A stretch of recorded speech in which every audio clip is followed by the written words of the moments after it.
Greetings, friends and brethren. This is Dr. Bob Thiel from the Continuing Church of God, and today I'd like to talk about the making of a Germanic beast, the beast of Bible prophecy, which is even alluded to actually various ways in some Catholic prophecies. Now, this is the second part of a two-part series about Germany and prophecy.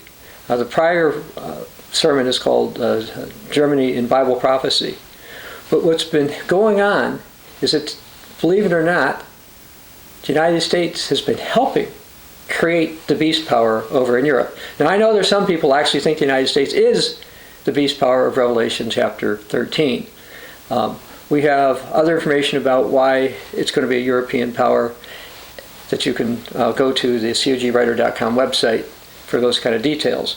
But right now, in this sermon, I'm going to go through some world events, several actually, that are pointing to the rising up of a Germanic-led beast power, and what, for example, the United States has been doing about it to help cause it. In addition, some comments from the Germans themselves, and what's the Bible say? Why should we be at all concerned? Is it possible, or is it just rampant speculation on my part? Or is there really historical and biblical reasons to believe that the beast power is going to rise up in Central Europe and be dominated by Germany?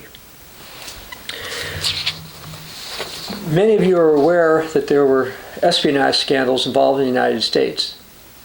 Things started to happen after Edwin Snowden, who was a contractor related to the National Security Agency, leaked various information about United States espionage. And a lot of these revelations incensed the world, they incensed many Americans, but they especially incensed a lot of the Germans. Why? Because Germany was considered to be a third-rate power and was not considered a close friend of the United States. As I mentioned in the previous sermon, according to NSA documents, the close friends of the United States that the United States did not need to spy upon were the Anglo-Saxon descended nations, the United Kingdom, Canada, Australia, and New Zealand. But the rest of the nations were subject to espionage, and Germany to about as much espionage as hostile nations to the United States, such as China, Russia, or nations that are not considered allies of the United States, whereas Germany is considered to be an ally of the United States. Now, this greatly offended the Germans, and I'm going to go through different things. This is from a German publication. They're quoting Angela Merkel, who is the Chancellor of Germany. And she said this in the fall of 2013. There shouldn't be any spying between friends. And then the news reporter says, now Germans are finding out how much spying in fact can be done. Perhaps the Chancellor is learning this to her astonishment too. And there's a pressing question, how the German government will continue to deal with the spying scandal among friends. Well, because of this, Germany decided for the first time since 1945 to spy on the United States. Now, it wasn't just a Snowden event. There were some other things that happened as well. One of the things was the United States had a double agent, a German spy, supposedly for Germany, working for the U.S. And this deeply soured relationships between Berlin and Washington. And because of that, Germany decided to scrap its no spy agreement with the United States. There was a interior minister of Angela Merkel's government named Thomas de Maizière. And forgive me in these sermons for not knowing how to pronounce some of these terms. I don't speak German. Anyway, he told Bild, which is a German publication, he's no longer ruling out permanent counter-espionage on the United States, British, and French intelligence operations. And then his comments were echoed by Stephen Mayer, a domestic security spokesman for Angela Merkel's ruling Christian Democrat Party. Quote, we must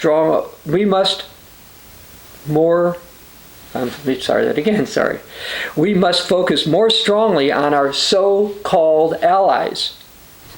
Our so-called allies. So Germany now officially is going to spy on the United States.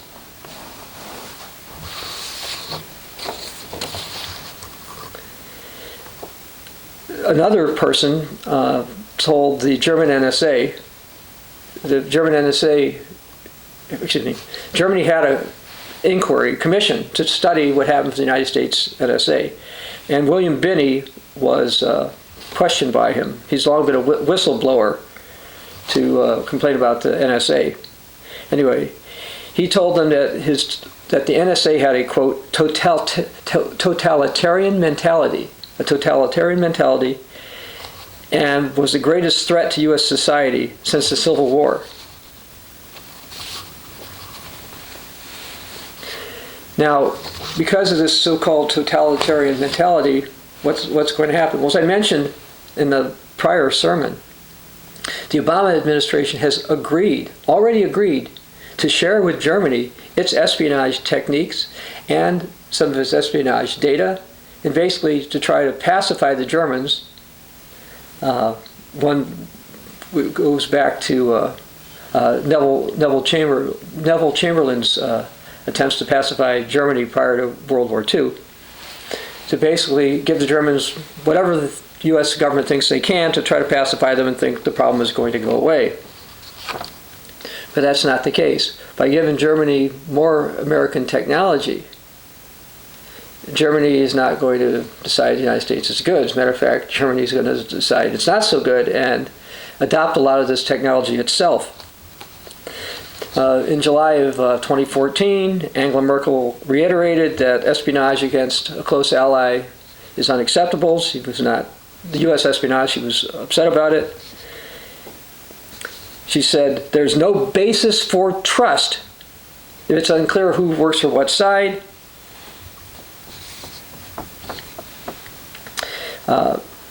Merkel and Germany's top diplomat, Foreign Minister Frank-Walter Steinmeier, have expressed anger over this stuff, and now they're concerned about how this is going to affect things such as trade agreements. In the United States, one of the things that came out in the Snowden leaks is that the United States was spying on Germany for commercial purposes to try to beat Germany economically. The Germans don't like that at all. And Angela Merkel, talking about the agreements and the spying, said, I have to say this very frankly. We, that's Germany versus the United States, have very different opinions regarding intelligence services. But other policy fields, such as free trade agreement, are absolutely in our interest. So we're going to make a deal with you, U.S., even though we're offended by you. We as an export nation can benefit from such a free trade agreement as much as the United States, if not slightly more.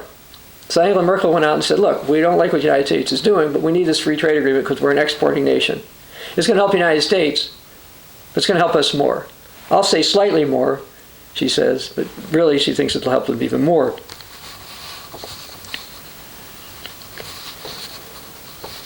Now, there's a lot of people who no longer trust the Obama administration or even Barack Obama.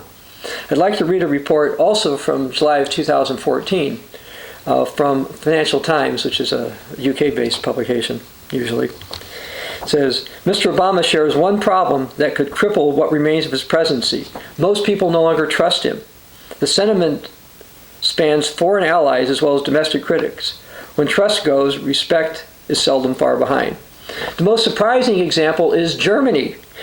It was in Berlin in 2008 that Senator Obama unveiled his global promise, an America that could once again be trusted. Germans no longer believe it. In the wake of the so-called friendly spying ring allegations, less than 40% of Germans consider the U.S. a trustworthy partner, according to one survey. And I would suggest that since then, the percentage probably has gone down further. Senior German figures cannot agree whether Mr. Obama was unaware of Washington's double agents or just pretended he didn't. Either way, when he spoke to Angela Merkel the day before this came out, he didn't bring it up. It's enough to make you cry, said Wolfgang Schäuble, the foreign minister of Germany. If you seek an explanation for why Obama riles so many. The perception of a double standard is at the root of the problem. Now that's from the Financial Times. Double standard. Hypocrisy. There's something hypocritical going on, and people all over the world are starting to know it. This is a serious problem, and the Germans are not going to forget it. Because the United States is doing this, this is pressuring Germans to rearm, to look at their own espionage, and to try to do something separate from the United States. You say, well, there's always been some extremists in all countries that want to do various things. True. But because of these espionage scandals and the revelations, more and more Germans are thinking, we need to figure out how to get by without the United States. In addition to all that, you've got the United States going out and increasing its debt all the time. That cannot continue indefinitely. Even U.S. President Barack Obama said that this can't continue indefinitely, yet the U.S. debt roughly doubled since he became president. So when it took 220 years or so or actually more than that, to bring up to a debt to so much a level, in about 6.5 years, pretty much we doubled it.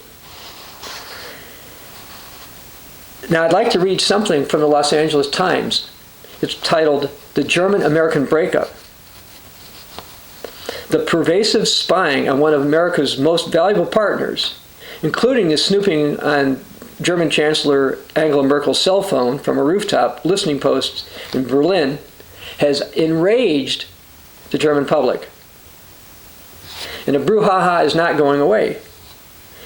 As Stefan Mayer, a spokesman for Merkel's party, put it, quote, "We must focus more strongly on our so-called allies." Now I mentioned that before, but the Los Angeles Times says, so-called?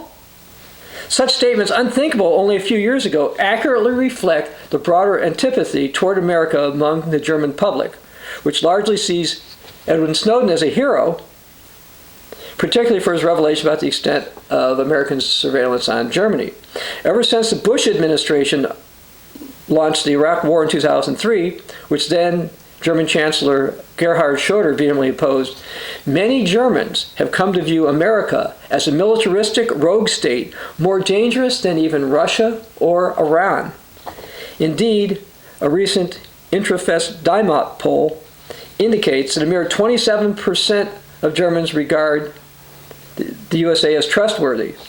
A majority of Germans view the United States as an aggressive power, according to this poll that the Los Angeles Times reported about. The result is that Germany is undergoing a fundamental transformation. Even after its defeat in 1945, its first Republic Chancellor, Konrad Adenauer, emphasized that Germany had to end its tradition to be something between the East and the West as independent power. It was going to bind itself to the West, both economically and militarily. And only Washington could guarantee that. So that was kind of how Germany, you'd think they might have been really upset with the United States after the defeat in World War II. But at first, no, we're going to line with the United States, and Germany needs to stay with it. Yet, in trampling German civil liberties, again, this is from the Los Angeles Times, the Obama administration is besmirching America's image and allowing Germans to feel morally superior to their former conqueror. The master race, who probably lost the Americans the first couple of times, but if Obama is unable to rein in spying on Germany, he may discover that he's helping convert an ally into an adversary. Yes, the United States has been converting an ally into an adversary. It's enabling the rise, encouraging the rise, pushing the rise of a German-led beast power. And the Telegraph of the United Kingdom reported that Germany has ordered surveillance of British and American intelligence gatherings. Why? Because of the Snowden affair, the double agent stuff, etc. Now, there was something, let me just read a headline. It says, Snowden travels a trace, let me try it again. Snowden travels trace a path of government hypocrisy. Basically, what they're saying is that Edward Snowden is talking about what the United States has been doing. The United States has been hypocritical. The United States says they're going to be open, blah, blah, blah, blah. And we find out that they're not. They've been deceptive. They've been spying on everybody. Now, the Bible talks about peoples who are now based in the German-dominated regions of Europe, and some other parts of Europe for that matter. They're going to rise up at the end time to take over what the Old King James Version of the Bible calls an hypocritical nation. If you want to go there, I'm going to Isaiah chapter 10. And for most of this sermon, I'm going to read out of the New King James Version. But this particular passage, I'm going to read from the Old King James Version. Isaiah 10, starting with verse 5. O Assyrian, the rod of mine anger, and the staff in their hand is mine indignation.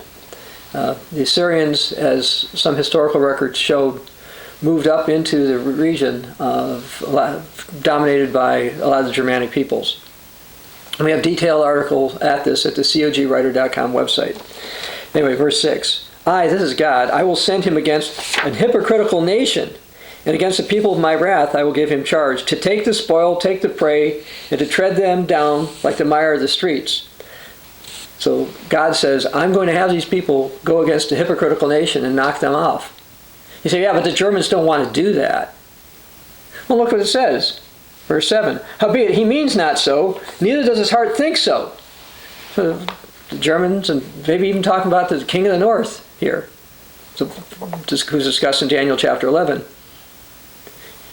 He doesn't think he really wants to do that, but it's in his heart to destroy and cut off nations, not a few. So he doesn't think he wants to do it, but deep down, yeah, he wants to be the master race. He wants to dominate everything. He says, aren't my princes like kings? Is not Calno as Carnamish, is not Hamath as Ephod, is not Samaria as Damascus.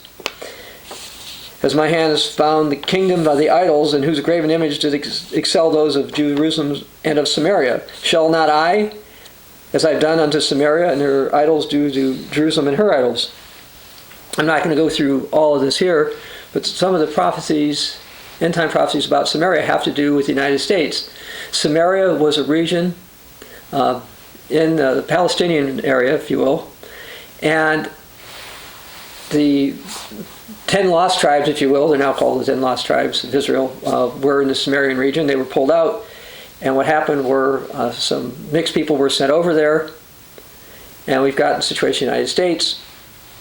We have descendants of Manasseh came here, and Manasseh, by the way, was by Samaria in Jerusalem, in Israel. When I was in Israel in October of 2013, that was pointed out to me. Anyway, we have articles on the identity of the United States also at the cogwriter.com website, so you can go more depth. But the focus is the rise of the beast power in this particular sermon. And we see that God is going to have this power go against a hypocritical nation. You say, yeah, but the Germans don't really mean so, because it even says that in Isaiah 10:7. But it also says in his heart, he's got a plan. Well, there's a meaning and a speech. Now, this speech was given in late 2014 at the SZ Economic Summit. German Foreign Minister Frank-Walter Steinmeier appealed to business heads to support Germany's rise to be a world power. Now, I mentioned him earlier regarding the espionage scandals and stuff, and his view about this. He said, let me read a fair amount of this. This says, the meeting didn't take place in the Dusseldorf Park Hotel, but in Berlin's Hotel Adlon. Sitting in the audience was not Fritz Thyssen or Gustav Krupp, but ThyssenKrupp CEO Heinrich Heisinger. So, wasn't the same exact leaders, but people leading their company was there in modern times, and other current heavyweights of German big business. And it says the German Social Democratic Party foreign minister isn't Adolf Hitler, but his appearance recalled Hitler's speech to the Dusseldorf Industry Club in January 26, 1932. Like the soon-to-become Fuhrer, Steinmauer made a direct appeal to German big business to support Germany's rise to be a world power. He explicitly called on big business to support him and the government in pushing through a militaristic foreign policy, even against the will of the people. So in other words, this report says, look, he went out there and he gave a speech similar to what Adolf Hitler did in January of 1932. Told German big business, support what we're doing. We need to become a militaristic power. We need to dominate the world. And part of the ammunition he got for this is what's been going on in the United States, the spy scandals, etc. Steinmauer's program strongly recalls the German lust for power, once believed to be a thing of the past. Well, not by this book. I just read, it said, yeah, I just think he wants to, but really deep down, that's what he wants. Now, let me read a couple things he said. Germany, that's Steinmeier, Germany should lead Europe to lead the world. It needs to Europeanize Russia and multilateralize the U.S., Steinmeier demanded, citing an essay that's been featured on an official website of the Ministry of Foreign Affairs for months. And he said, this is no small task that we need to do in Germany. The implications of these words are unmistakable, and I'm reading this from the news article. Germany's return to an aggressive foreign policy runs along similar channels as followed by it in the first portion of the 20th century. The German elites once again see as their task to dominate Europe in order to become a world power. Today as before, this program of German imperialism means conflict with Russia and the United States. To Europeanize Russia means nothing other than to subordinate Russia to a Europe controlled by Germany. To multilateralize the U.S. means to contest the role of the United States as the world's hegemon. In other words, German foreign policy in the future will develop increasingly in opposition to the two powers, against which it's already waged 2 world wars.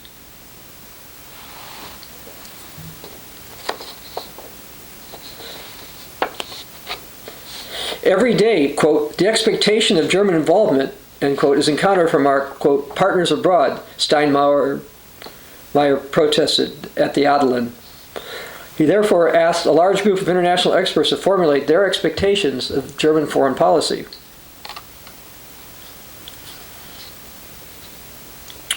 From the many responses he received to this request, Steinmeier highlighted just one, titled, quote, Germany's Destiny, Leading Europe in Order to Lead the World.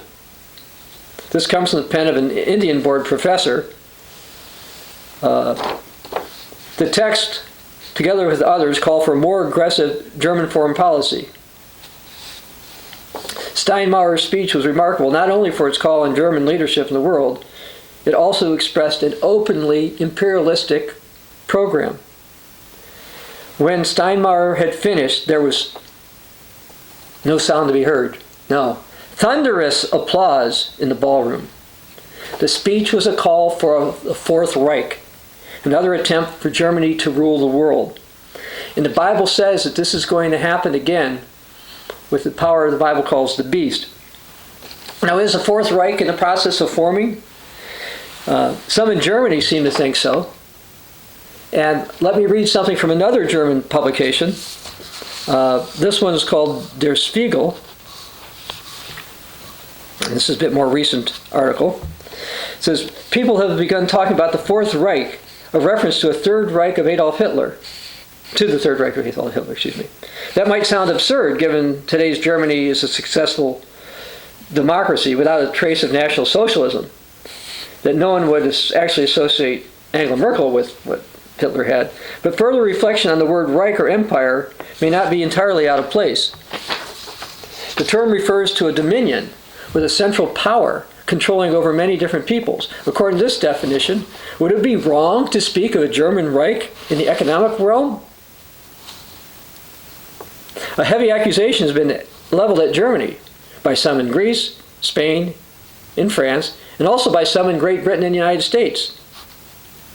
The Euro crisis, a certain breed of politicians, journalists, and economists argue, has allowed Germany to dominate Southern Europe and to be able to suffocate it in order to impose its principles in export policy. The fear of German hegemony in Europe is perhaps not as great as anywhere as in France. They've had, because they partially occupied its neighbor 3 times in an 80-year period. In recent years, Germanophobia has increased dramatically along those lines. The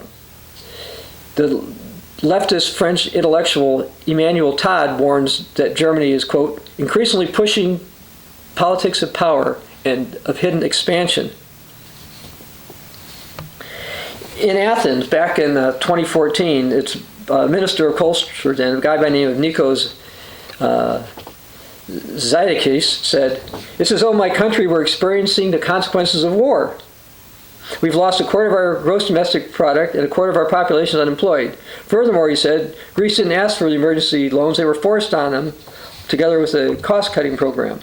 Germany," he says, "has become too powerful in Europe.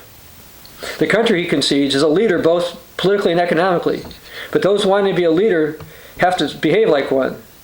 Germany," he says, "should be more generous and stop viewing weaker countries in Europe as its inferiors." Well, they're still going to do that. Now, some of you may be on our mailing list, and you may receive our Bible News Prophecy magazine. In Bible News Prophecy magazine, we also have something called the Study the Bible course. And I'd like to go over some parts that were in Lesson 3 of that particular course. This is under a section called Facts You Know. A hot World War III is coming.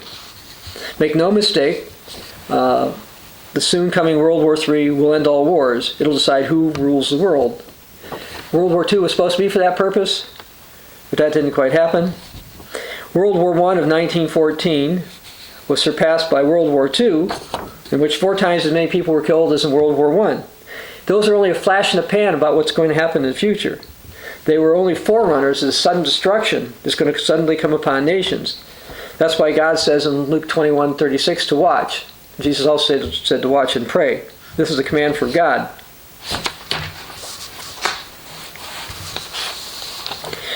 Now, Germany has shocked the world by rising up so quickly from World War II. Down through the ages, the Assyrians, the ancestors of modern Germany, called themselves Herrenvolk, the master race. Today, the term is still used among themselves. Has today's Germany given up the idea of this dream? A keynote of what lies in the German mind was voiced in 1950. Then, according to this one source,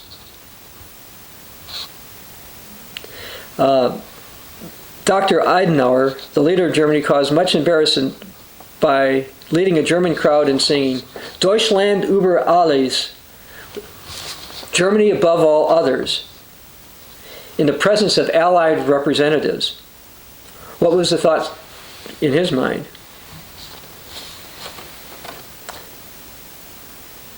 And here's something that German General von Steubenagel said in 1944. "No defeat is final. Defeats are simply lessons to be learned in preparation for the next and greater attack." Furthermore, he said, in the next World War II, the same mistake should not be made. The principal adversary will be the United States, and the entire effort must be concentrated against this country from the beginning. Our defeat in the present war need not to be considered except as an incident to which the triumphal march of Germany toward conquest of the world. Twice Germany tried to take control of the world in World War I and II. Twice Britain, the United States, and their allies defeated them. This next time, Germany doesn't want to make that same mistake. Adolf Hitler talked about this plan in his thesis Mein Kampf. He said Germany must first defeat the West in order to have a free reign and march toward the East, toward Russia. Germany is out to conquer the world.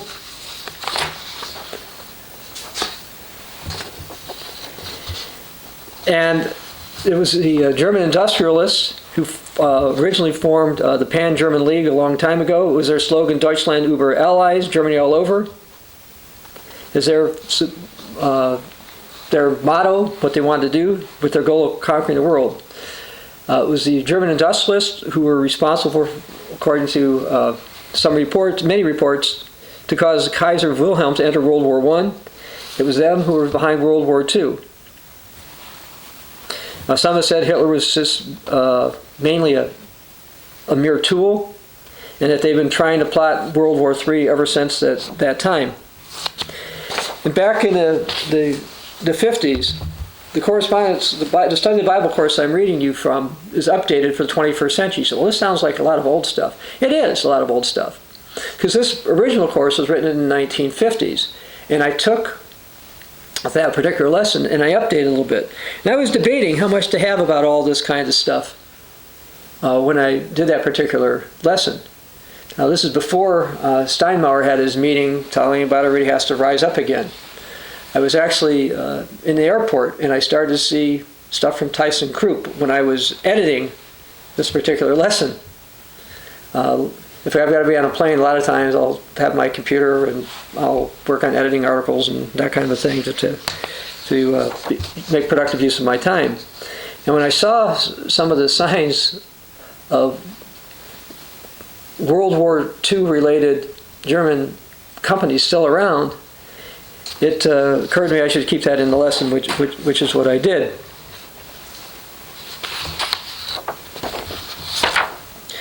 Now, there's another part that I'm going to go through from the lesson, and this has got to do with the Vatican. There's a couple different aspects of this I want to do. But first, I'd like to read stuff from the original 1950s Study of the Bible course, which is called the Correspondence Course back then.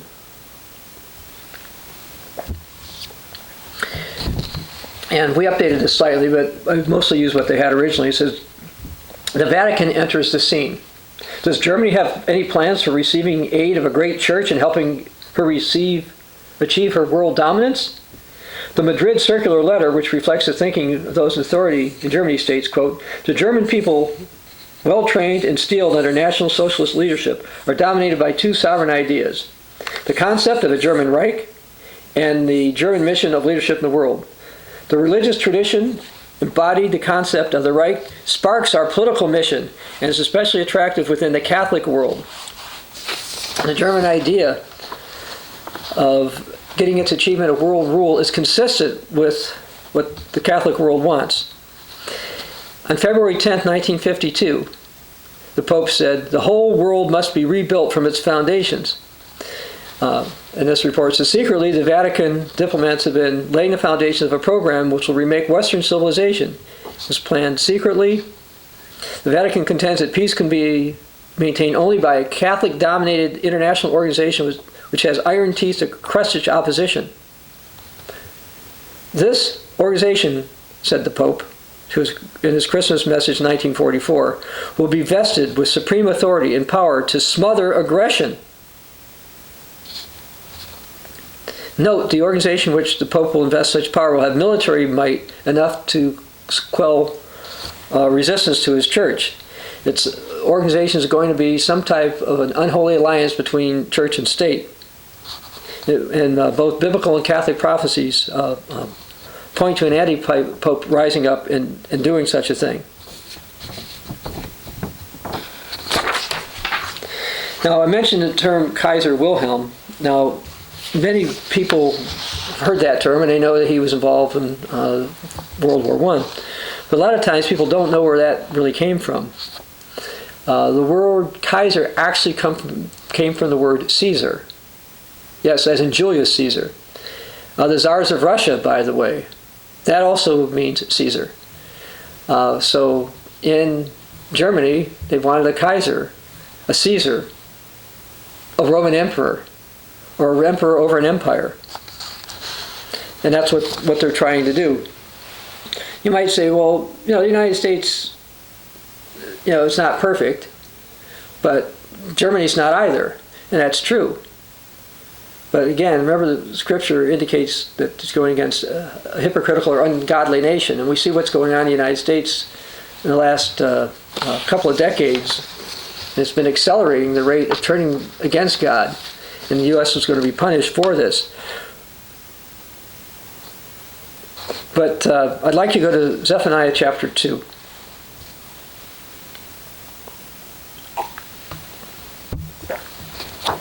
mentioned before that in the prior sermon that the king of the north is the Assyrian power, which will be based out of the Germanic portions of Europe. And look at here in Zephaniah 2, I'm going to start with verse 13. Because this power is going to be punished, by the way. Germany's not just going to rise up, have a full formation of the beast power, and get away with everything. That's simply not how it's going to be. They will get punished.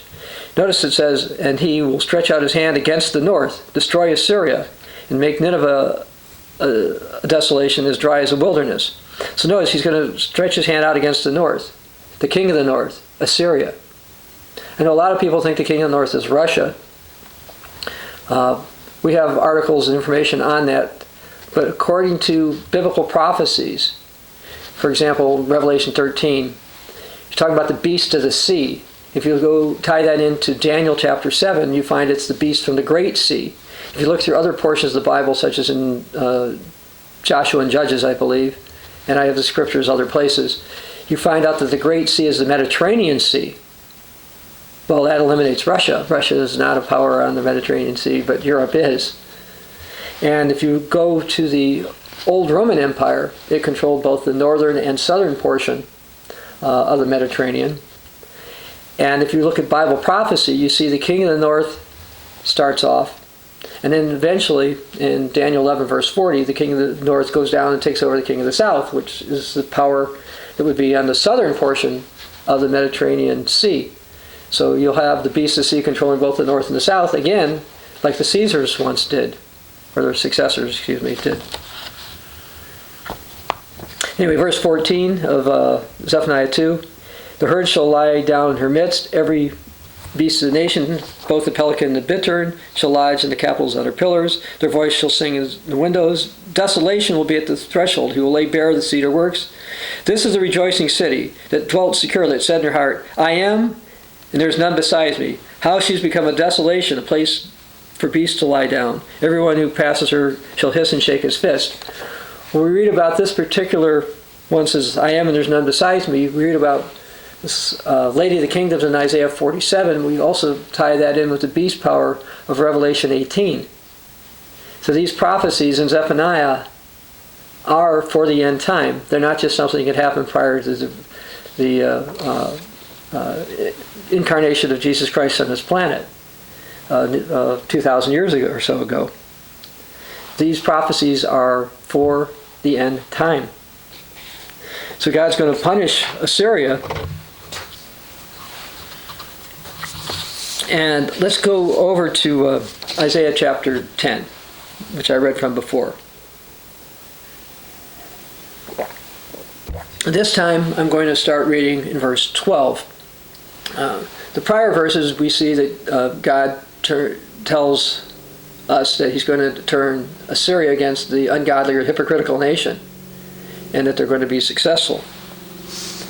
And it says that God is going to do this. But now look at verse 12. Therefore it will come to pass when the Lord shall perform all the works on Mount Zion and on Jerusalem. So after he's done these things, he's going to say, I will punish the fruit of the arrogant heart of the king of Assyria and the glory of his haughty looks. So they're going to be punished for their arrogance and their haughty looks. But what's the United States doing right now? The United States is causing the Germans to decide that they have to become more arrogant and that they're better than everybody else. They're looking at the American hypocrisy, they're looking at the espionage, they're looking at U.S. foreign policy, they're looking at U.S. military interventions in different parts of the world that they do or do not always agree with. They're looking at what's going on in the Ukraine. They're looking at all these things and saying, it's got to have to be us to run everything because we can't trust the Americans. And we don't want them to run it anyway. And the U.S., by the way, continues to assist in this process. Most of the nuclear weapons on the ground in Europe are under European control or can be very quickly. There's a NATO commander in Europe which is European. And as I mentioned in the previous sermon, unless it's changed, the United States actually appointed a German general to be in charge of the United States Army in Europe. So there's a lot of things going on. The United States is pushing for the rise of this power unknowingly. Now, even though God had the Assyrians punished, they get arrogant about it. It says in verse 13 of Isaiah 10, "For he says, by the strength of my hand I've done it, and by my wisdom, for I'm prudent." Okay, I'm wise. I know how to make money. I know how to save it. I know how to be prudent. I'm not like the Southern Europeans or the French or other peoples that cannot be as disciplined. "And I've also removed the boundaries of the people. I've robbed their treasuries. I put down the inhabitants like a valiant man. My hand has found like a nest the riches of the people. And as one gathers eggs that are left, I have gathered all the earth. And there's none who's moved his wing, nor opened his mouth, even to peep. I went, I saw what I wanted, and I took it, and nobody could do anything about it." But then God says, "Look, shall the axe boast against him who chops with it? Or shall the saw exalt himself against him who saws with it? As if a rod could wield itself against those who lift up, or the staff could lift up if it were not wood." And remember, it says in the previous verses that Assyria is the rod of God's anger. And God says, "Look, I'm going to have you do this, but you're going to say, 'Look, I did it on my own because I'm such a great people. We're the master race.'" Verse 16, "Therefore, the Lord of hosts says, I'll send leanness among his fat ones, and under his glory will kindle a burning like a burning of a fire. So the light of Israel will be for a fire, and his Holy One for a flame. It will burn and devour his thorns and briars one day. It will consume the glory of his forest and his fruitful field, both his soul and body.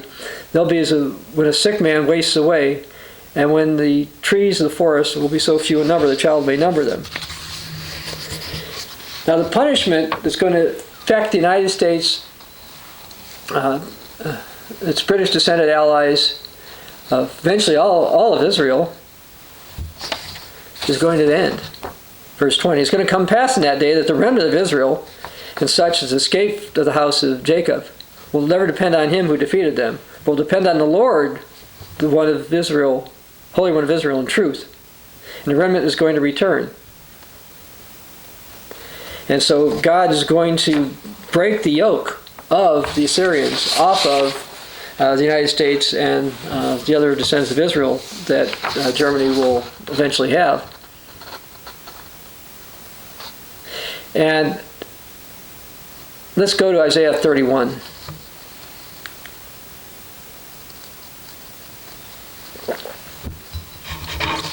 To see more about the punishment that's going to come upon the Assyrians. Isaiah 31 verse 7. "For in that day every man shall throw down his idols of silver and his idols of gold, sin which your own hands have made for yourself. Then Assyria shall fall by the sword not of man, and a sword not of mankind shall devour him. But he shall flee from the sword, and his young men shall become forced labor." So sometime punishment is going to come there. Also, let's go to the book of Nahum. Now, Nahum's a small book. I'm going to read from the 3rd chapter. Because it also shows punishment coming on Assyria. Nahum 3, starting in verse 18. "Your shepherds slumber, O king of Assyria. Your nobles rest in the dust. Your people are scattered on the mountains, and no one gathers them up. Your injury has no healing. Your wound is severe. All who hear news of you will clap their hands over you. For upon whom has not your wickedness passed continually?" So when the German beast power rises up, there will be wickedness that all will be affected by, but that is going to be ended. It is definitely going to end. Now, some of the punishment to Assyria, or Germany, is going to come from the kings of the sunrise. It talks about in Revelation chapter 16, verse 12. But I'd like to go to Joel for a moment. And while you're going to Joel, I'll also comment that Revelation 19 shows that Christ himself is going to destroy the leaders of this end time power. But before then, he's going to also allow people from from the east to do this. And Joel prophesied this in Joel 2. I'm going to cut in the middle of verse 2. "A people shall come, great and strong, like there's never been anything like this. even for many successive generations. A fire devours before them, a flame burns behind them.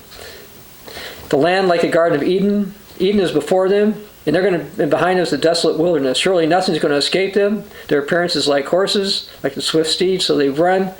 With a noise like chariots over mountains they leap, like a noise of flaming fire that devours the stubble, like a strong people set in battle array. Before them the people will writhe in pain. All their faces are drained in color. And there are a variety of prophecies in the Bible, including in Jeremiah 50 and 51, where it talks about the end-time Babylonian power, which would be this Germanic power, is going to be afraid about what's going to come from the north and east.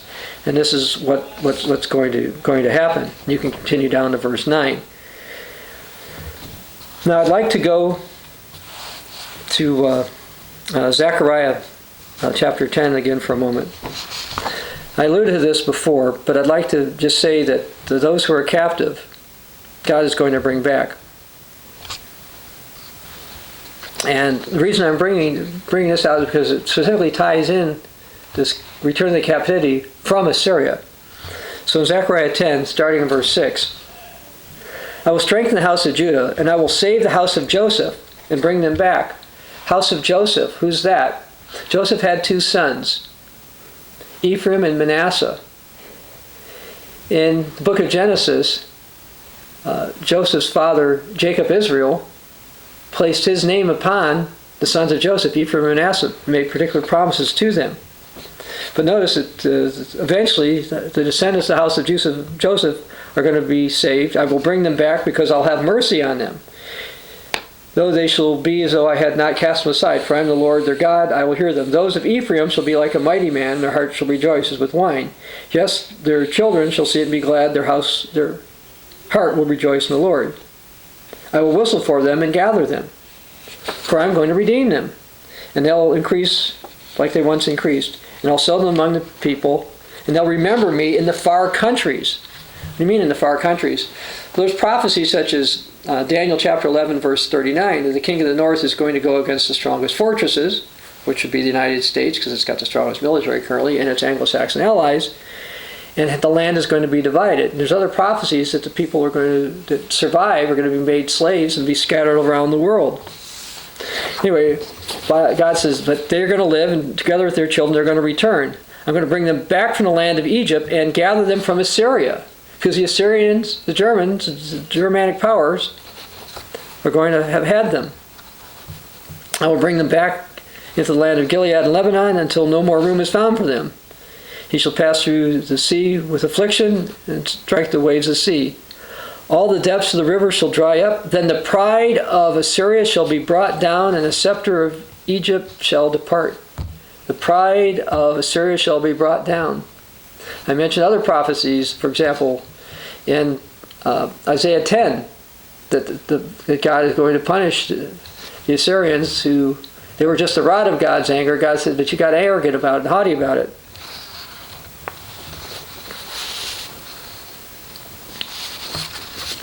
Now, there's a lot of other prophecies that I want to just touch on. Now, for a couple of moments, I want to touch on some that are from outside the Bible. I want to talk about Catholic prophecies. Why talk about Catholic prophecies? Well, I mentioned before that the old Bible correspondence course talked about the Vatican being in league with Germany and Germany's objectives to rule the world. Well, first I'd like to read something from a Catholic bishop and semi-historical writer. His name was Bishop Hippolytus. And I'm going to read something he wrote around the first portion of the 3rd century. Because he tied Assyria in with the Antichrist, king of the north power. And this is from Hippolytus on the Antichrist, chapter 16, and I'll read from chapter 57. But Isaiah also speaks thus, it shall come to pass that when the Lord has performed his whole work about on Mount Zion and Jerusalem, he will visit the stout mind, the king of Assyria, and the greatness, height of the glory of his eyes. For when he has the power, he'll begin to exalt himself against God, neither in truth fearing God, nor regarding the Son of God. And Isaiah also said to like effect, forasmuch as the people refuses, therefore lo, the Lord will bring upon you the water of river strong and full, even the king of Assyria. By the king, he means metaphorically Antichrist. So there's a Catholic prophecy that the Antichrist is going to be German. Now I will comment that one problem with Catholic prophecy in terms of Antichrist is much of the time, it's similar to Protestant errors, they tend to be looking at a political leader as the Antichrist as opposed to a religious leader. According to the Bible, every time the term Antichrist is used, it's talking about a predominantly religious leader.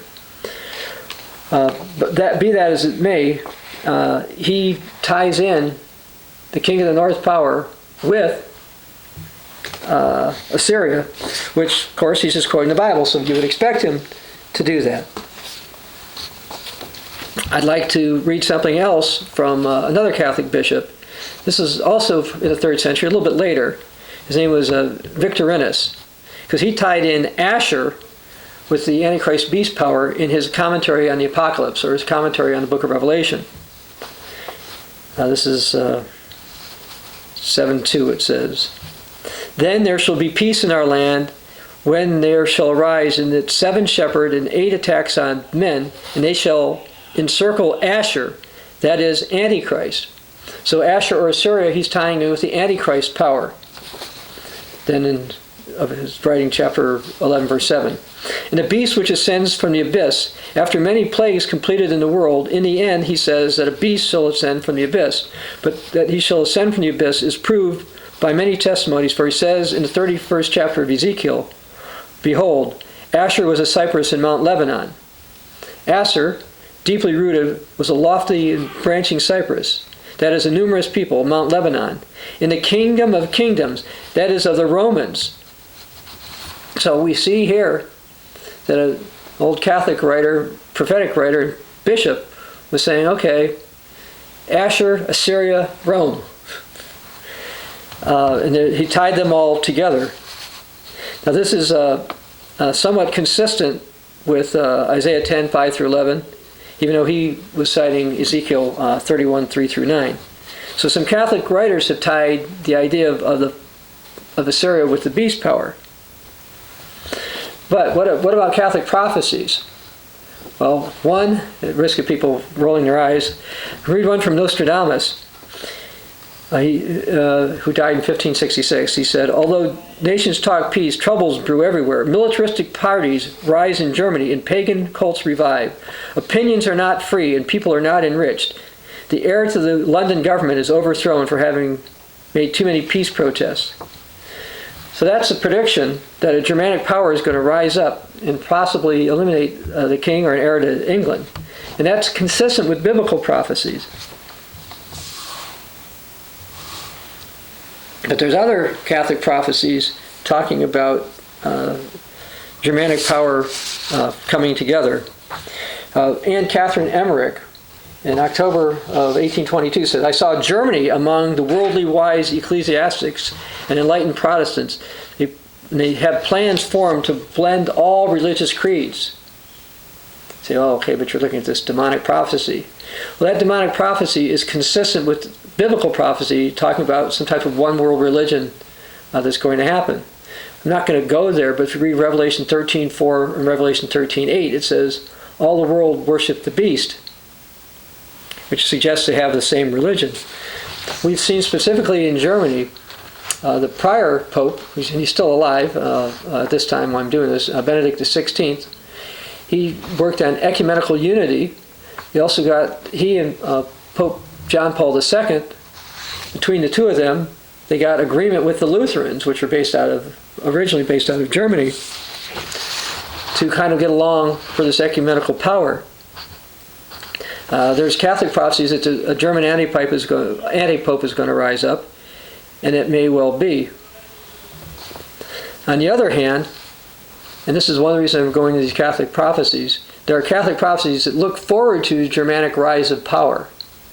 I'm going to read a couple of them. One is from a priest by the name of Lawrence Rickey, who died in 1775. It says, "After the rule of Napoleon, The time will come when people are going to be poor, and people are going to be punished three ways: with wars, famines, and pestilences. And if you look through what Jesus said in Matthew 24, verses 4 through 8, you've got wars, famines, and pestilences.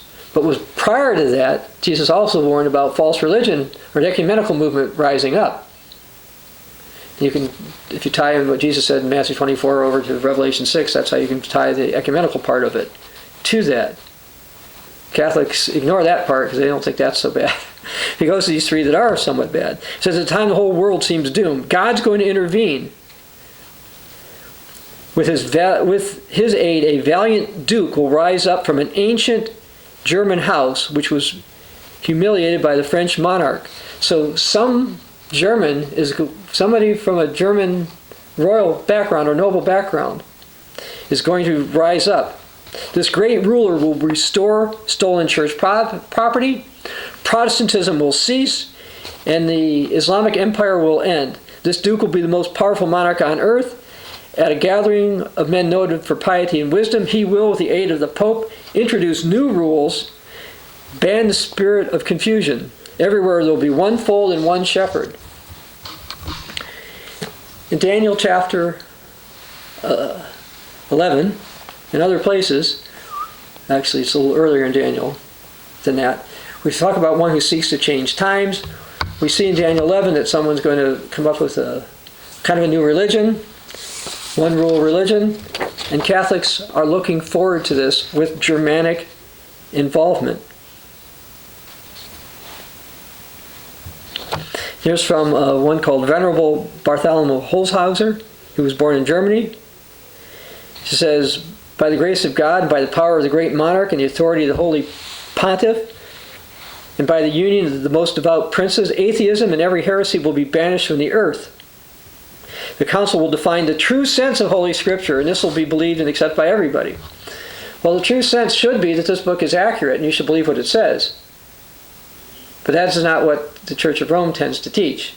Even now, what it teaches is that this needs to be understood in the light of traditions that are not in this book, as well as what they call the living magisterium, which basically is whatever way the Catholics want to tell you something believes, or the pontiffs want you to believe. Not what this book actually says, but what they want you to think it is. They believe that there'll be a valiant monarch appointed by God. He's going to be Catholic. He's going to rule supreme in physical matters, and the Pope will reign supreme in spiritual matters at the same time. The reign of the great ruler may be compared with Caesar Augustus. Okay, Caesar Kaiser, who became emperor after his victory over the enemies, thereby giving peace to the world. Also with the reign of Emperor Constantine the Great, who was sent by God after severe persecution to deliver both church and state. Emperor Constantine was a pagan sun-worshipping emperor who's part of the Mithratic religion after he'd seen the sun god in a vision. And the one comment about this continues is that there will be a golden crown, and this refers to his Holy Roman German Empire. Holy Roman German Empire. Catholic prophecy is looking for a time there's a Holy Roman German Empire. So we're seeing the making of this empire now. We see the United States pushing it. We see the Vatican coming another direction. They're not in full communion yet. Understand, I said yet. But the plan is for them to be in communion, at least for a time. There's another Catholic prophecy from somebody called the Blessed Johannes Amadeus de Silva, who died in 1482. He says, in the latter days, Germany and Spain will unite under a great prince designated by God. After much slaughtering, the other nations will be forced to come into this union. There's no hope for unbelievers until all Germany becomes converted. Then all happens quickly. The time will be prolonged until all countries will unite under the great ruler. After this union, mass conversions will take place. Peace and prosperity will follow. I'm going to read a similar prophecy from a brother Louis Rocco in the 19th century. All over Europe, there will rage terrible civil wars. Now, this idea of war being in Europe prior to the rise of the beast power is consistent with biblical prophecy, because when the beast rises up, It says in Revelation 13, people are going to marvel and say, who is like the beast? Who's able to make war with him? Indicating that he had war involvement prior to becoming the final beast power, which suggests that there may be civil war and civil unrest in Europe. Anyway, it says the German sections of Austria will join Germany, so will the commercial cities of Belgium and Switzerland. A Catholic descendant of a German imperial house will rule united Germany with peace, prosperity, and great power, for God will be with this sovereign, who this Catholic priest says is probably a great monarch. A great monarch will rise after a period of terrible wars or persecution in Europe. He will be Catholic. Now, some prophecy says he's going to be German, others say he's not going to be German. But there's enough Catholic prophecies that point to the fact that this leader may be a German leader that I believe that the Vatican wants to have Germany unite, and I believe that they want to make this happen, and they're going to push to make this happen. There were various Catholic prophecies also from Marian apparitions in Germany. I'm not going to read through all of them, but basically they say that once everything happens, Marian apparitions are going to become made to the public. For example, here's one. I guess I'll read this one. This is in Germany in June 25th, 1946. This Marian apparition says, people must believe I am the permanent bride of the Holy Ghost and the full mediatrix of all graces. Well, the Bible says there's only one mediator between God and man, that's Jesus Christ. She says, my sign is already appearing. God wants it so. Only my children that recognize this sign because it reveals itself in the secret. I can't manifest my power to the world in general. I still hold myself aloof. In secret, I will work marvels. Then I can manifest myself to the world for the glory of the Almighty. I'm not going to go there, but in 2 Thessalonians chapter 2, we see that Satan's power, the power of the lawless one, is restrained until a certain time. These Marian apparitions, their power has been restrained, but the time is going to come when it will not be. And within Germany, there have been Marian apparitions, and they're also looking towards that. What will happen if Marian apparitions do become public? There's a lot of things that are going to happen in Europe. They might look at Europe and Germany and say, oh, look, Europe's not united, it's not going to work. But the Bible even warns in Daniel chapter 2, verses 41 to 43, that the Europeans are going to be made up of a power. The beast power will be partly strong, partly weak, partly fragile, partly iron mixed with clay. It will stick together. Not well, but it will for a time. Now, I mentioned before that Daniel 11 talks about the destruction of the United States. Let's go to Daniel 11, because I want to go through a couple of portions here. These are portions I don't have in this part of my notes, so most of the time I'll read from my notes, so you don't have to hear the flipping of pages of the Bible that I'm doing here. In verse 36, it says, the king's going to do according to his own will. He's going to exalt and magnify himself above every god and speak blasphemies against the God of gods, and shall prosper till the wrath has been accomplished. So this is an arrogant leader. Remember we read about that of Syria. Let's go down to verse 39. Thus he's going to act against the strongest fortresses with a foreign god, which he shall acknowledge and advance its glory. He shall call them to rule over many and divide their land for gain. So when this happens, when the king of the north invades the United States, who's just got the strongest forces right now, he's going to divide the land for gain. That's consistent with a biblical prophecy in Isaiah. It's also consistent with some Catholic prophecies that, by the way, they're Catholic prophecies, and I'm not going to go into them in this sermon, that say the English-speaking peoples are going to be wiped out. And this great monarch person is the person who's going to do it. Now that great monarch has a lot of similarities to the biblical king of the north.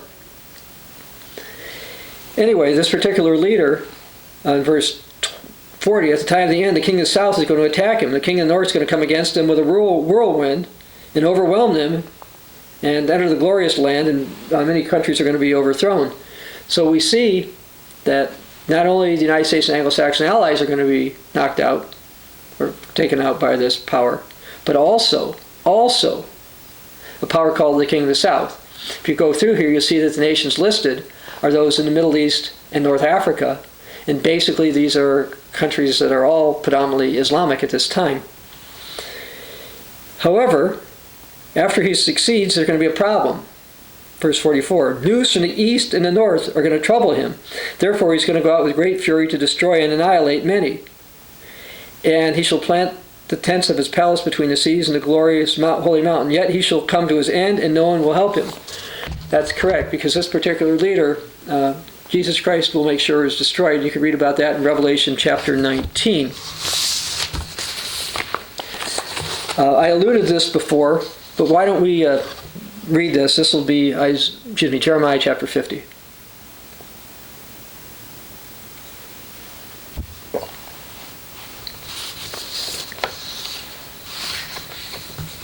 Jeremiah 50, starting in verse 41.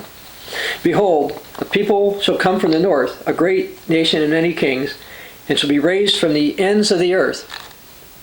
Now, Europe itself is not really the ends of the earth. It is a northern power, and again, the King of the North will be based out of Europe. But Russia, for example, goes further to the ends of the north, as well as to the east, for that matter. Russia goes as far east as just about any place. But also China and some of the Asian powers. A great nation, many kings shall have been raised up from the ends of the earth. So there will be a confederation at the time of the end, including many kings, which means it's not limited to one nation here, where the King of the North will run the European Empire, which has multiple kings under it. This particular power will have multiple kings as well. It'll be a confederation. They shall hold the bow and the lance. They are cruel. They won't show mercy. Their voice shall roar like the sea. They will ride in horses, set in array, like a man against the battle. Against you, O daughter of Babylon. Now this power is called the daughter of Babylon, which means this isn't ancient Babylon.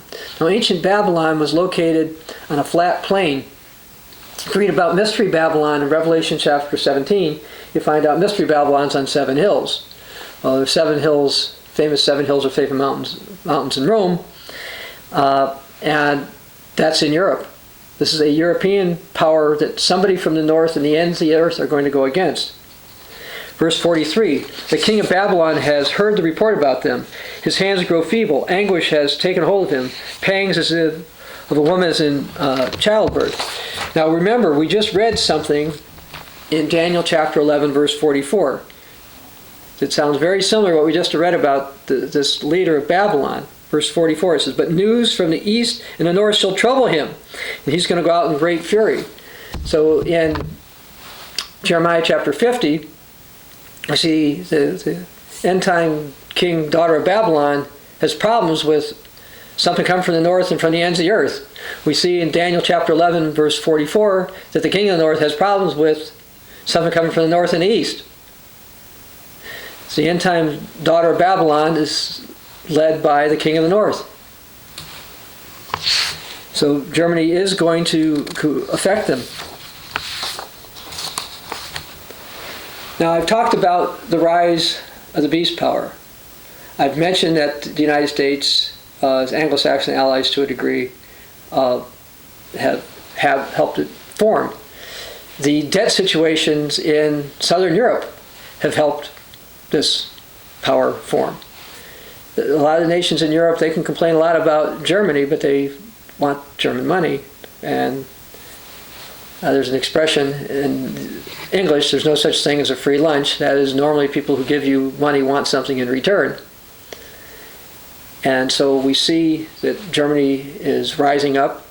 Some of the leaders, those that are associated with it don't like it, but the Germanic leaders, many of them want this, and they're going to make this happen. There's cooperation between the Vatican and Germany, and there's actually also cooperation between Germany and Russia. The German Chancellor Merkel has had various meetings and basically tried to tell the Russians, look, we want Ukraine, be nicer with us with Ukraine, we're going to put something together that you'll like later. Now, so far, Vladimir Putin hasn't gone for that because he wants Ukraine himself. But there's going to be some kind of deal between the Germanic-dominated European beast power and Russia for a time. But as the scriptures I just read in Jeremiah and in Daniel 11 point out, that won't last because the time is going to come. Something else will happen. Now, what's the ultimate end for Germany? Okay, I said that Germany is going to rise up. They're dominating Europe. The Bible talks about a beast power that will rise up in Daniel chapter 11. It talks about, specifically with the name beast power, in Daniel 7 and 8 and Revelation 13. And the term beast is also used in other places there as well. So we know it's going to rise up. We know that God is going to use Assyria as a rod of his anger against hypocritical people or ungodly people, which will include the United States. We also know that this European power will not last indefinitely, that God is going to punish it. But war is not the ultimate destiny of the Germans. Now, a lot of people think that it is. Many think that war is all that's going to happen. But what's going to happen eventually is that Jesus Christ is going to return. Jesus Christ is going to destroy whatever opposition the Germans, the Russians, Chinese, or anybody else has to his return. I'm not going to read Revelation 19, but if you read it through there, you'll see that that's going to happen. But as far as the Assyrians themselves, I'd like to go through a couple of brief scriptures. These are in Isaiah chapter 11, verse 16.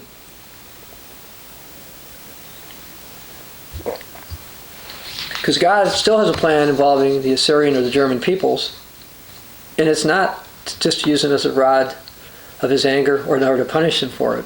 God has a plan for them. Isaiah 11, verse 16. There shall be a highway from the remnant of his people, who will be left from Assyria, as it was for Israel in the day that he came up from the land of Egypt. Now I'd like you to go down a few more chapters to Isaiah chapter 19. Give you a second to get there. I'm going to read verses 24 and 25 of Isaiah 19. In that day, Israel will be one with Egypt and Assyria. See, people tend to think, well, Israel, that's superior to everybody else. No. In that day, Israel will be one with Egypt, probably representing the African and Arabic peoples, and Assyria perhaps representing the European peoples, the Central European peoples. A blessing in the midst of the land. So Assyria, the Germans, are going to end up being a blessing in the midst of the land. Whom the Lord of hosts shall bless, saying, Blessed is Egypt, my people, and Assyria, the work of my hands, and Israel, my inheritance. This is the work of God's hands, the Assyrians, so God's got a plan for them and for everyone else. Now the ultimate rise of the Assyrian people will be to be in the kingdom of God. I'd like to just read a passage from Revelation 2. I'd like to read, I said 2, I'm sorry, I meant Revelation 21 starting in verse 2. Because this is going to affect not only the Germans, but all others who are resurrected and will accept God's kingdom. Then I, John, saw the holy city, New Jerusalem, coming down out of heaven from God, prepared as a bride ordained for her husband. And I heard a loud voice from heaven saying, Behold, the tabernacle of God is with men. He will dwell with them, and they shall be his people. God himself will be with them and be their God, and God will wipe away every tear from their eyes. There will be no more death, nor sorrow, nor crying. There shall be no more pain, for the former things have passed away. So while we will see and are seeing the rise of the prophetic beast power, and Germany's part in that, and the United States encouraging it, and this will lead to the end of the United States, the United Kingdom, Canada, Australia, New Zealand. That too will end. The remnant of those people will be gathered.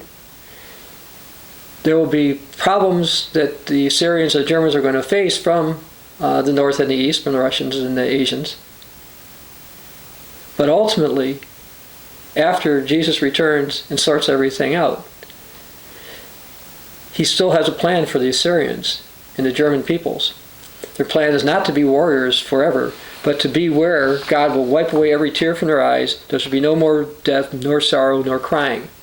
That'll be the true loving rising up of the Germans when they will no longer be associated with the end-time beast power.